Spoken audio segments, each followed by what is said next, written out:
A nation can survive its fools, and even the ambitious, but it cannot survive treason from within. They've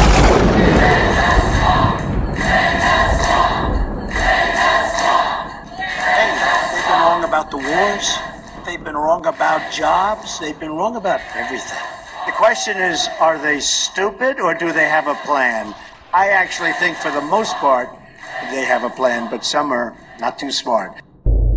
Welcome to the Horrible Deplorable Show, the anti-globalist, America First program dedicated to dehoaxing the media and destroying the narrative. Here's your host, the founder and editor of the Daily Stir, Matt Wingard. Welcome to the Horrible Deplorable Show. I'm Matt Wingard, and not with me once again this week is Doris, who is my good friend and is on vacation, but she will join us next week, fear not. Listeners, she will be back with us next week. I want to welcome the Gab community and everyone who listens to us from Germany to Ireland. Yes, I do see that, and I'm grateful that we have listeners from all over the world. You can listen to this show on your favorite app. These include iTunes, SoundCloud, Stitcher, Pocket Cast, even YouTube. We play on the405media.com Saturday and Sundays at 5 p.m., and we have been playing intermittently during the week as well, so you can catch us kind of randomly on the405media.com, and we thank them for highlighting the show. When you're using any of those apps, if you want to find this show, it's just search for The Horrible Deplorable Show, and you will find it. So Roy Moore lost the election in Alabama, which is a disappointment because it's a solidly Republican seat that should be held by Republicans. Fear not, though, Doug Jones, who won, has absolutely zero chance of retaining that seat, and it will be taken back by the Republicans when Trump is winning re-election in 2020. But it is a loss of a seat from 52 to 51 starting in January. And I know that a lot of folks out there are reeling from the onslaught that was put on Judge Moore, and that there's a lot of gloating from the NeverTrumpers, which is to be expected. I mean, they've been looking for a win somewhere. These folks are NeverTrumpers. We call them that for a reason. They're never, ever going to be on the side of Trump. They're never, ever going to be on our side. They have to be purged out of the Republican Party. I'd hoped at some point that they would reconcile themselves to the change that's going on in the party, and some of them did, but the people that we refer to as the NeverTrumpers are the diehards, the Bill Kristols of the world, and they're fifth columnists within the party. They're never going to do anything but undermine it because they don't want it to go in the nationalist direction that it's going, and so they have to be purged. It doesn't give me any pleasure to say that, but that's the truth of the matter, and they have to be pushed out. So, of course, a lot of gloating on that end because they have a tool now to hammer away at Trump and the rest of us who made arguments of supporting Moore over Doug Jones. But it brings me back to, I think, a really crucial point. This was always going to be ebbs and flows. We are not always going to win every skirmish, and we're going to take our lumps in this fight. If you listen to this podcast, you know that my argument is basically that we have to stay in the fight for the long haul, and that means never getting dispirited or knocked down or overwhelmed by any particular setback. Do you think the liberals over the last 100 years allowed any particular setback to stop them from their constant pressure constantly applied? We have to adopt that same mind frame. I saw someone make the point that's been made before that for Republicans, I think it was David Horowitz was making the point that Republicans treat politics like it's an every 18-month thing, and Democrats treat politics like it's an everyday thing. And I understand that that's distasteful because our side is the ones that actually are mentally healthy, and we're the ones that build lives, and we make the world work, we make the country work, and the others are basically filled with whiners and complainers and dreamers and the rest. But it's the reality. If we intend to win, we have to accept the world as it is. And that's part of what defines us as Republicans, right? Democrats have, for so long, they have rejected the reality of man and mankind and our fallen nature and all of that. And they are, as famously said at one of their conventions, dreaming of the world as it could be. And one of the hallmarks of our side of the aisle has always been that we look at the world the way that it is, and we try to. The reason why we're constitutionalists is because our founders were realists and looked at the way that human beings really were and how they really reacted to having power, and that everything that was set out by the framers and that we have defended for 250 years is based on a realistic view of humankind, something that Democrats reject by creating big government because they think that the smart intellectual class can be trusted to run the rest of us. And of course, we know that's not true. And I make that point to simply say that our hallmark is accepting the world as it is. And the reality of the world as it is that if we want to win in today's world, politics is an everyday game. So we have to be engaged all the time, year-round. We can't put it off till elections. That's a recipe for losing. And it's part of what this podcast has been about, is convincing people to adjust to the reality and to stick in there and to fight for the long haul. But I do want to make it clear that those of us who support Trump, really support Trump and this whole agenda, and we're not the majority, okay? We've never been the majority, and it's just that simple. We didn't get a majority of the votes in the country, which is your first indication that we are not an actual majority of the population. And obviously 100% of the votes for Trump in the last election were not people who actually truly supported him. There would have been some percentage, 5, 10, 20% of people voting for Trump who were voting against Hillary or were loyal Republicans or, 5 or 6 other reasons, but don't really embrace the change that Trump and Trump nationalism and his America First agenda is going to bring. So what does that? That means that we're probably somewhere in the 35 to 40% of the population. So what? There's no reason to feel disheartened about that fact. The liberals in this country, the hardcore communists, the leftists, they've never amounted to more than 25% of this country. And even that I consider to be an overestimation. Okay, but think about what they have accomplished in the last 100 years as this dedicated minority. They've accomplished everything.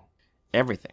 And it's their relentless and determined take-no-prisoner attitude that has gotten them there. So yeah, we may be 35% of the population, but if we're willing to be as relentless as the left has been, we can achieve just as many victories as they have. This, I want you to hear very clearly and absolutely. If we're dedicated and we're relentless, we will achieve every goal on our agenda. Every single goal. That's just the truth of it. It has always been a determined minority that has gotten things done in this world. And that means we have to be stubborn within the Republican Party and refuse to provide support for their candidates, for these globalist candidates that they put up in some places.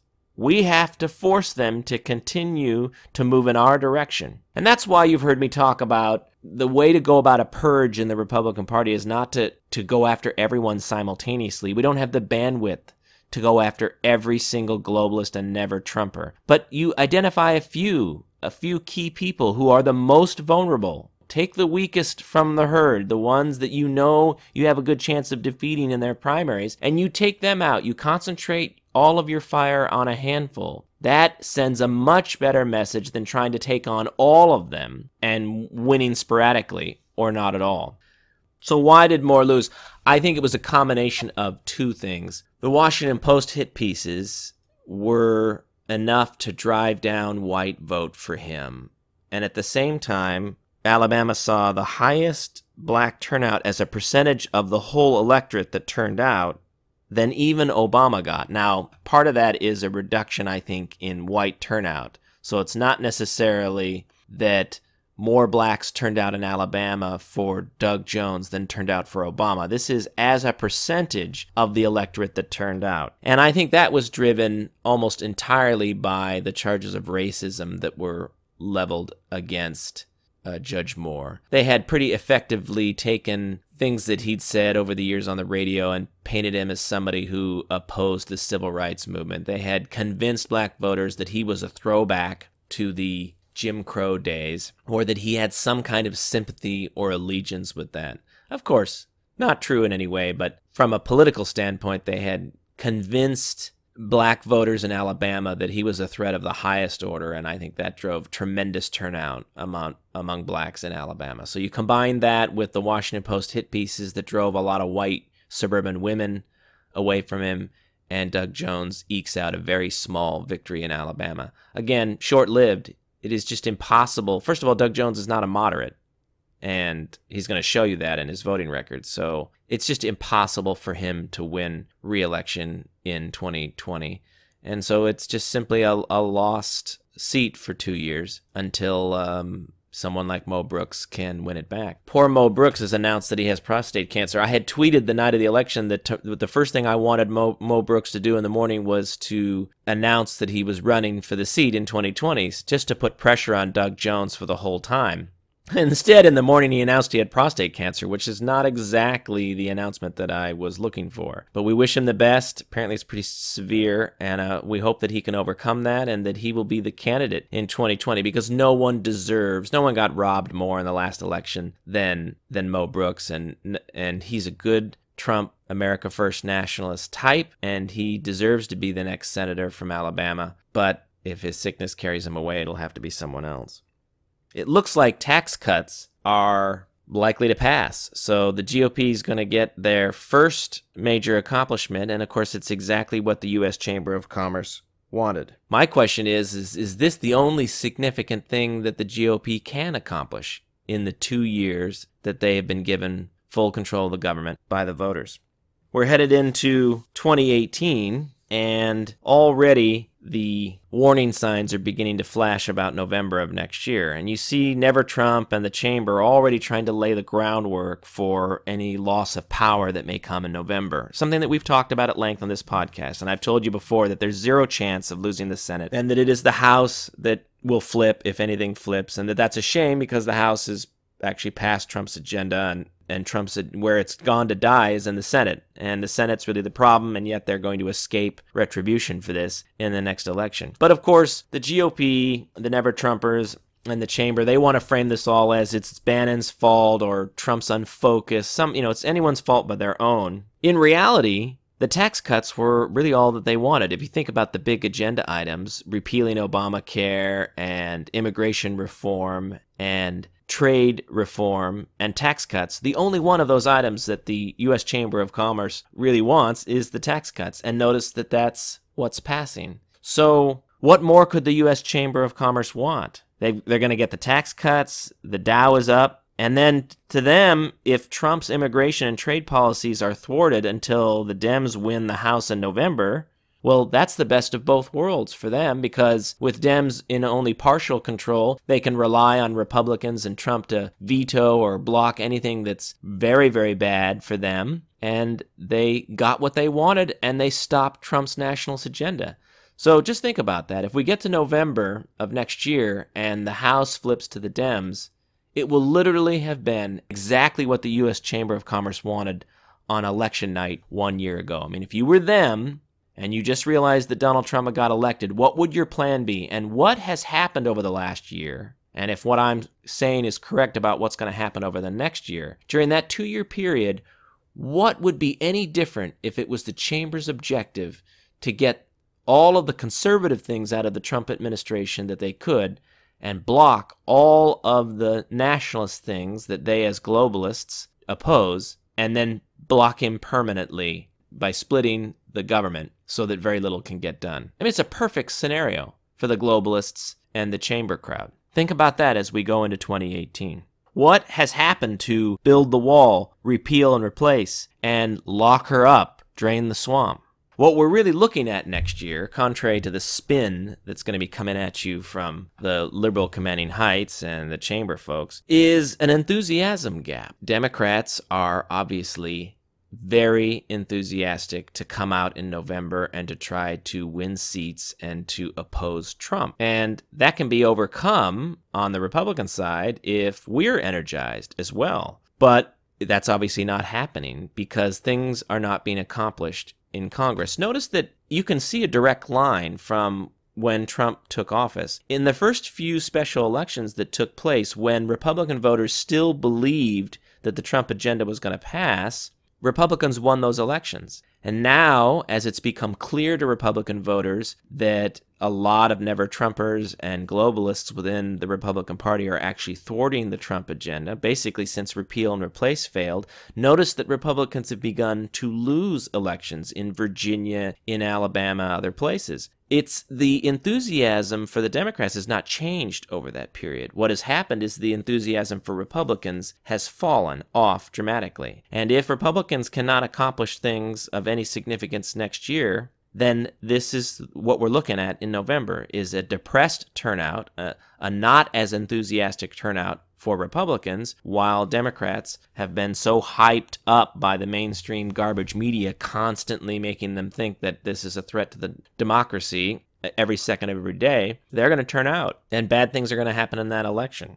So to win, in my opinion, the GOP needs to have some significant accomplishments besides tax cuts next year. I would say 2 significant things that aren't globalist in nature need to pass next year. And the further we get into the year, the less likely anything significant is to happen, because every day those guys are running in their primaries or running in their general elections. And so every day in an election year gets more political than the day before, and therefore things of significance are less likely to pass. So on January 1, it's a lot more likely to pass something than it is on June 1 of 2018. And so the window is closing on them to pass and do significant things. In my opinion, if they haven't passed a couple of significant non-globalist things, then they really won't have changed the dynamic that I'm talking about for November 2018. The other thing they need to do is pick a fight or two during the summer. Sometime during the summer, they've got to create some real strong lines of demarcation between the Democrats and the Republicans to give Republicans a reason to come out and protect the majorities.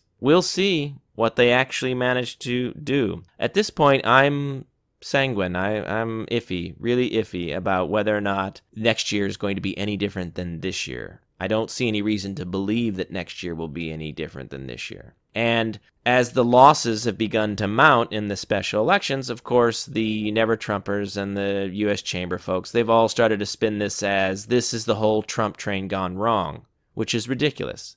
What's actually happening is that they're refusing to listen to the mandate that was given by Republican voters last November, and because of that, their own voters are beginning to fall away, and that is going to cost them seats next year. So some interesting things among the Russia collusion Mueller investigation over the last week. My Lord, we have seen some interesting things come out. We have high-level FBI agents and DOJ officials who are, we now know, texting to each other about the need to have insurance against a Trump win, showing themselves to be as partisan as Nancy Pelosi. One of the DOJ officials' wife was actually hired by Fusion GPS. And don't forget that John McCain was neck deep in all of this because he sent his assistant over to the UK to pick up this dossier and bring it back and deliver it to the FBI. So John McCain was right in the middle of all of this. So now we know what we've always suspected, which was there was collusion right up to the top to try to thwart the Trump presidency. Ohio's Congressman Jim Jordan, I thought, was spectacular in the committee meetings yesterday, and he's very clear that he believes that dossier, that phony urine dossier, was that the Clinton people paid for, and that John McCain's assistant went over and picked up in the UK and brought and delivered to the FBI, and we now know that the people at the FBI who got it were these people doing all this texting and hating on Trump and the rest. It was very likely that this dossier was used to obtain a FISA warrant to begin spying on the Trump administration officials. That is certainly what Jim Jordan from Ohio believes. Folks, that's a scandal of the absolute first rate. It's much bigger than Watergate. No one in the garbage press is going to treat it that way. But the idea that a sitting administration was using the FBI and the DOJ to spy and to try to thwart the election of a candidate from the other party. You know, when you hear the phrase high crimes and misdemeanors, that's as much of a high crime as you can possibly get. Thwarting the democratic will of the people of the United States of America. I do not know whether people are going to be arrested, but they absolutely should be. I don't know whether people are going to be charged with high crimes, but they absolutely should be. And in a time of old, people might actually be facing the death penalty for this. And the Romans used to throw you off of a cliff for this kind of treasonous behavior. It is fundamental. The reason why you even have to talk about treating this stuff so harshly is because once you've... Look, if this stuff happens and people aren't punished, then it's going to continue to happen. And once you're talking about the absolute bedrock of a democracy, people's faith that the elections are free and fair. If you begin to erode that, you are literally chipping away at the foundation of the house. The whole thing will collapse. Everything else unravels in our society once people lose faith in the election process being free and fair. And these are people at the highest levels who were seeking to thwart that. This is Section 702 of the FISA Act that allows them to spy within the United States of America. And if you think that people in power won't abuse this power, I'm sorry, but you're living on a different planet. There is zero chance that information collected this way under these types of FISA warrants will not be used for nefarious purposes. You're assuming that people can define appropriate. What's the appropriate use of this kind of power? But look at how they talk about Trump. You can see the texts now. Human beings will rationalize anything, and they will abuse power. I mentioned in the last podcast or so, maybe last two podcasts, this show Icarus, this documentary on Netflix that just simply lays out the stone-cold facts that Russia has been doping its athletes for 50 years without even thinking twice about it. The Russians simply were never going to compete fairly. And I'm sure they have all sorts of rationalizations for why they're doing that, but they did it, and they did it without conscience. So, it's a little far afield, but my point is that people will rationalize anything. And if you think in a high-stakes game like politics, that people in D.C. won't rationalize any maneuver to try to defeat the other side, you're kidding yourself. And this was the whole point of the Constitution and limited government. I also wonder now if this isn't yet another classic case of Democrat projection, where in order to deflect from their own sins, they try to get out ahead. This is an old trick. They try to get out ahead of a scandal and accuse the other side. So if you're embezzling at the office and you think you might be caught next week, this week you come out and you accuse Martha over an accounting of embezzling. Or you find a way to make sure she's accused and not by you. And that way, when they suddenly start finding you out next week, you've created this muddy waters. Who is it? Could it be Martha or is it me? This is an old tactic. And the Democrats are famous for this. When they are guilty of something, they immediately begin accusing the opposition of their crime in the hopes of either deflecting or muddying the waters and trying to create this a pox on both their houses, right? So accuse Republicans of sexual harassment so that when all of a sudden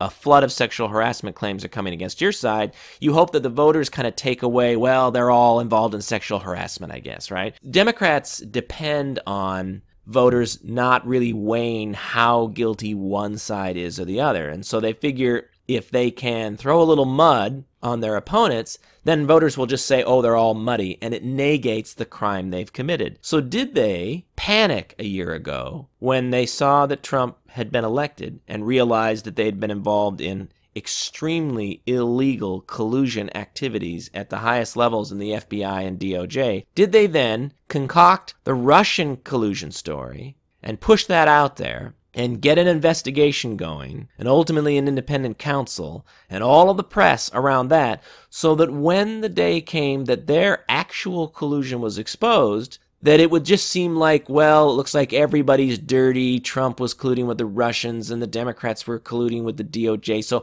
a pox on all their houses, right? It's a really clever trick to get they've had a year to essentially hoax the public. And you can see in the polling that a lot of the public believes there was some connection between Trump and Russia, even though there's zero evidence of that. Zero. But they've managed to create enough smoke so that when their own scandal finally broke, they don't stand nakedly accused. And the Republicans, in their minds, and probably correctly, don't benefit from a massive Democrat scandal. Because imagine if there'd been no phony Russian collusion story. Just imagine that had never been concocted and that the garbage mainstream media hadn't just wasted barrels of ink and airtime hoaxing the public about that for the last year. And then over the last few weeks, this Democrat collusion DOJ FBI scandal had rolled out. It would have devastated the Democrats. When this type of scandal under Watergate rolled out against the Republicans, there was no equivalent Democrat scandal, and it devastated the Republicans in the next elections. Democrats swept into power in the 74 election cycle, and Democrats understand that lesson very well. And if this scandal had come out by itself, and they had been exposed for the criminals they were, probably 2018 would have turned into a landslide election for Republicans. But they are very good at what they do, folks. And so all of the Russian collusion crap over the last year has been designed to muddy the waters, put enough smoke and debris into the air that when their real crimes were exposed, it just looks like both sides are guilty of malfeasance. Super, super clever. Those are our opponents, ladies and gentlemen. They're not dumb.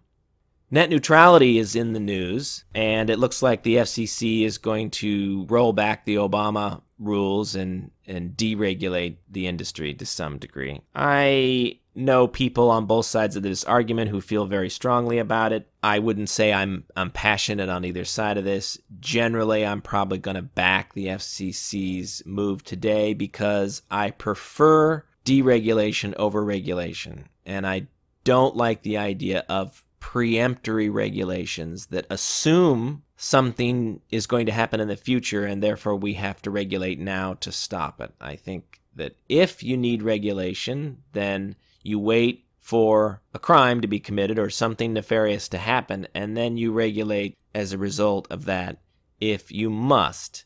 But I'm not a big fan of the idea of preemptive regulation. And I would note that these rules that the Obama people put on the internet only applied to the hardwire, the cable providers. So none of these rules would have applied to wireless, all of the phone companies that are offering access to the internet. And that is the trend anyway. So these were sort of lopsided rules anyway that wouldn't have applied to the whole market, and the market is trending towards wireless anyway. So I'm not convinced that they would have done anything other than horse collar a certain segment of the business community and not others. So when I hear all these chants about how these were needed to keep a free and open internet, it wouldn't even have applied to half of the customers viewing the internet over their phone. Speaking of John McCain, the other day the defense bill was passed. It's a massive defense bill with increased spending. And in the course of his announcement, his press conference, the president thanked John McCain and was clear that John McCain got everything he wanted in this bill. And my first reaction is why on the earth are we giving John McCain everything he wanted? This is the guy who killed Obamacare, repeal, and replace. Why are we doing favors for him? John McCain's whole mission is to wage war across the world, and there's no increase in the Defense Department that he wouldn't support. If you doubled, tripled, quadrupled, if you used the entire budget and then maxed out the credit cards to China to increase the defense budget, it still wouldn't be enough for John McCain. So I just don't understand, that's his whole reason for being in D.C., is to do all of that stuff. And he's a never-Trumper, and he's thwarted the nationalist agenda, so why in the world is the president bending over backwards to give him everything he wants? Or if he's being forced to, why is he celebrating that fact? Which brings me to the subject of the defense budget. And I guess my point on this is at some point, we have to address the Defense Department budget. Yes, we're overstretched, and that means that equipment's not being replaced fast enough and veterans are not being served. But that's always just used as an excuse for more funding. But the funding level is commensurate with our mission. For instance, during the Cold War, it was the mission to be able to fight 2 wars simultaneously. And so once you decide you have to be prepared to fight 2 wars, at 2 different places on the globe simultaneously, then you decide how many tanks, ships, planes you need to do all of that, and that's the budget that you need. But you see, that's my point. The mission is what drives the funding level. If you reduce the mission, if you decide that you don't need to be able to fight 2 wars simultaneously on the planet, then the amount of planes and ships and tanks, etc., that you need, well, that comes down. and you can reduce the budget. So right now we have a mission that is so large and expansive that it outstrips what we actually spend on defense, and that creates this overstretching where veterans are not being taken care of and equipment's not being replaced. And the only solution the McCains of the world can see is to increase the defense budget. We have to, at some point, rein in the mission and reduce the size and scope of what we're asking the military to do so that they need less money to be able to replace all the equipment and take care of veterans. And maybe it's not a fight for right now, but it is something that's going to have to be addressed. If we're ever going to get a handle on the budget, if we're ever going to get the deficit eliminated so that the debt can be reduced, we as Republicans at some point have to address the defense issue. And I would say one of the keys is to create some military alliances. Why can't we have a military alliance with countries like Japan and Poland and India and others, countries we know will never attack us and are filled with young men that we can recruit and train and who can share the burden of this international military force that we essentially take entirely on our shoulders. I get the idea that an American retreat creates a vacuum that nefarious figures will fill. We don't necessarily have to retreat from the world, but why does it always have to be our people, and why does it always have to be our money? There are plenty of countries out there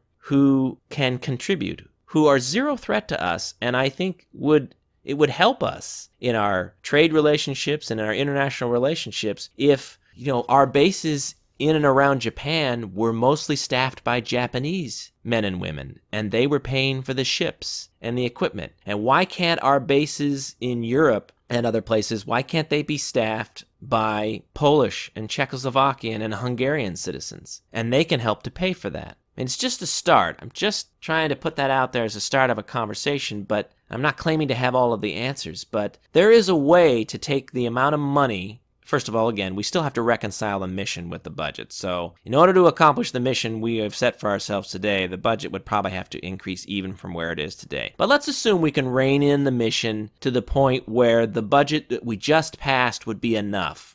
Okay, that's step one. But step two is to begin to create a sort of different NATO, an international NATO, with countries that we implicitly trust, where we share the financial and the physical burden. So the actual defense budget can stay the same, but America's share of that can come down. Wouldn't that be wonderful? It can happen. And it's not like we have to worry about India ever deciding to invade or attack us. Poland is never going to invade or attack us. I realize that Japan did that once, but the Japan as it's currently constituted is never ever going to invade or attack us. Those days are over. There are plenty of countries that could be part of a willing coalition to create a military that we are maybe a majority partner in, but we don't have to totally fund and staff.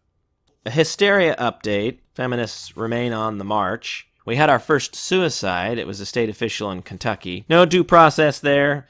He just took his own life because, of course, to be accused of these kinds of things, sex with minors, pedophilia, even massive sexual harassment, is to have the worst mark of Cain put on you. I mean, you're on your way to being an absolute pariah, and some people just implode in reaction to that. I keep wondering, though, I noticed that this week we had a bunch of minority men that were the focus of unpersoning. Tavis Smiley was forced out at PBS, and Donovan McNabb was forced out at ESPN, and of course the week before we had John Conyers forced out of the Congressional Black Caucus and Congress. And I continue to wonder how minority Democrat men are viewing this whole hysteria that has women criminalizing masculinity and sexual interaction and all the rest. No due process whatsoever. And I wonder if this continues, if a lot of these men are going to be as enthusiastic in voting for the Democrat Party as it's currently constituted a year from now in November. The Democrat Party is a coalition of these various minority groups and interest groups and grievance groups, but I don't know, the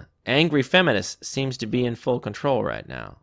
We're starting to see some hints of pushback, some calls for due process, but don't kid yourself. This fire is a long way from burning out, And it's going to leave, when it's all said and done, it's going to leave a lot of scars and a lot of bitterness, and people are going to be very split on this issue. Democrats seem to think that they've created a burning issue that's going to remain white hot all the way to the November elections and is going to be helpful to them. But I think they're in for a shocking surprise. If this continues to burn at this level all the way till next November, people are going to be pretty fatigued about it. And there's going to be a lot of backlash and bitterness and pushback. And I do not think that Democrats can expect to be, for all the votes to be in their direction on this issue come next November.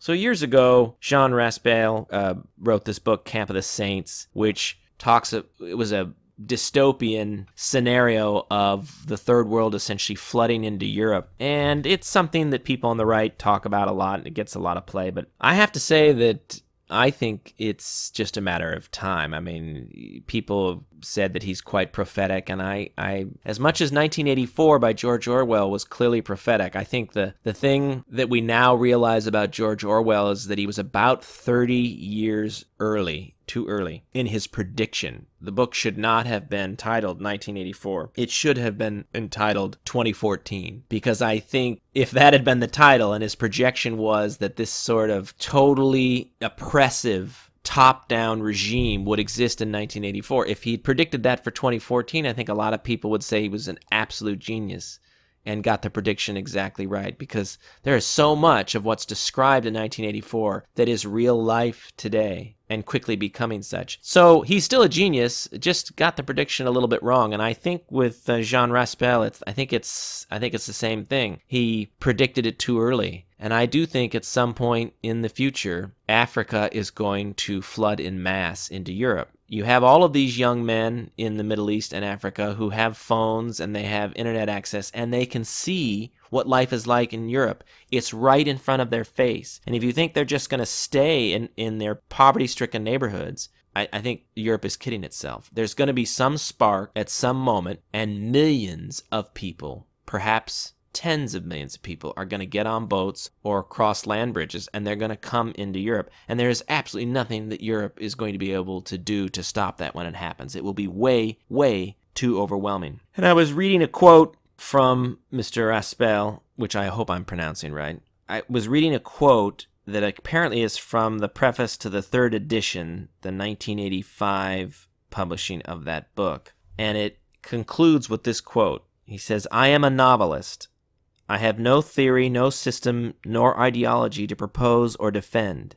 It just seems to me that we are facing a unique alternative. Either learn the resigned courage of being poor, or find again the inflexible courage to be rich. In both cases, so-called Christian charity will prove itself powerless.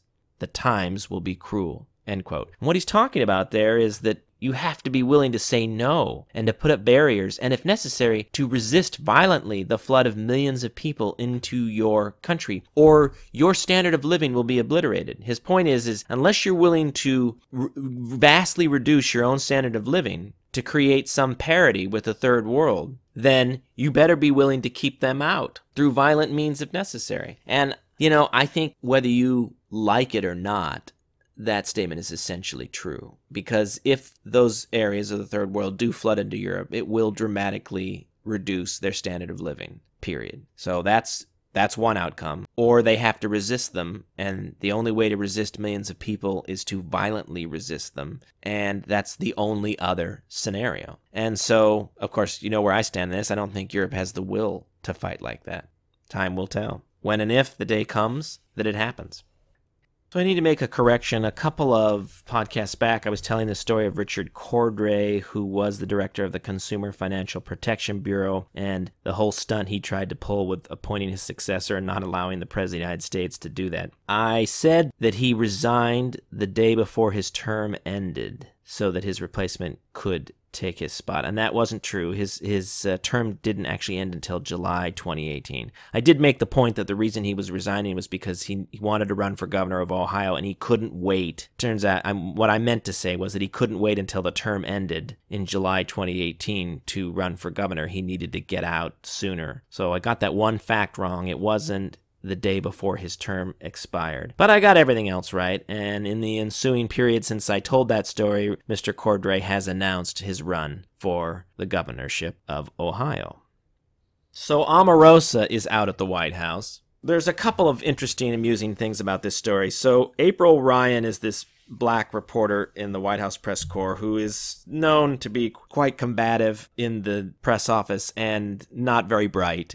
And she's mixed it up with Omarosa in the past. Apparently they were friends at one time, but since Omarosa came on board and worked for Trump, April Ryan's a huge Trump hater, contributed to CNN and others, and again, not very bright. Frankly, Omarosa isn't that bright either, but they've mixed it up and fallen out. And Omarosa has belittled April Ryan. So April Ryan got her revenge in the last 24 hours because she started putting out there that Omarosa had been summarily fired and that she had to be dragged out kicking and screaming from the White House, and that she tried to run up to the residence part of the White House to talk to Trump and tripped some alarms, and the Secret Service had thrown her out, and she'd used a lot of profanity and all of that. So this is a great day for April Ryan to celebrate the fall of Omarosa. Now, didn't turn out to be all entirely true. April Ryan didn't get her facts straight. The Secret Service says they didn't physically throw her out. So I'm not surprised that April Ryan didn't get all the details right, but it does look like Omarosa was basically pushed out. And I said on social media last night that this is a woman who has the potential to be quite vindictive, so as soon as she turns on Trump and starts to tell stories out of school, expect that she's going to suddenly become the smartest woman in the world, the conscience of the nation, and every garbage mainstream media outlet's favorite former Trump official. And that looks like it's already started. She's sort of hinted that she has stories to tell, and she has very little credibility, and Omarosa seems like the type of employee that talks with a lot of bravado but doesn't actually accomplish very much. She has a history of exaggerating things on her resume, and her only real accomplishment was succeeding on The Apprentice, which is pretend. So that'll all play out, and I'm sure not to the president's good.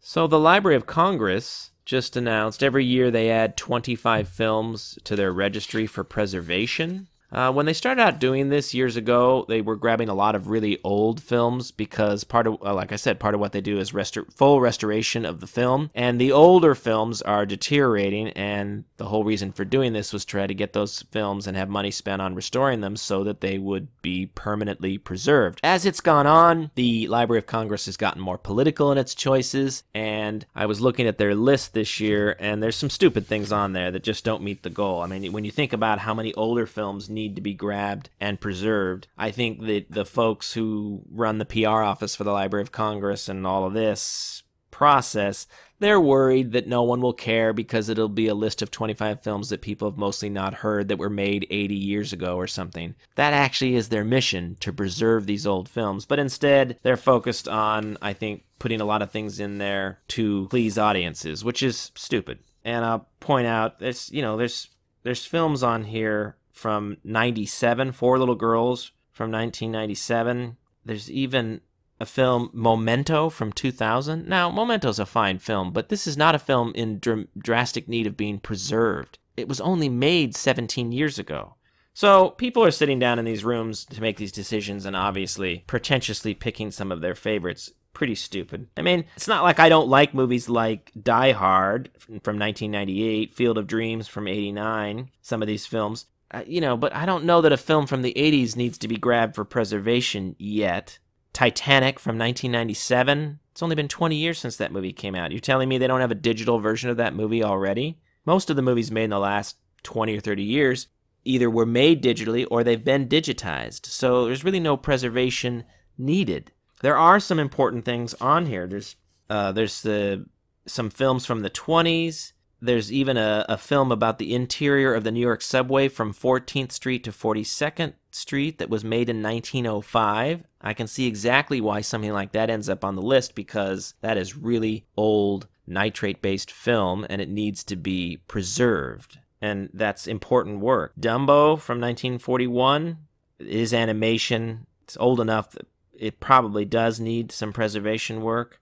The Sinking of the Lusitania, a film from 1918, again, probably a good decision. The film is, the original film stock is 100 years old. Goonies from 1985, not so much.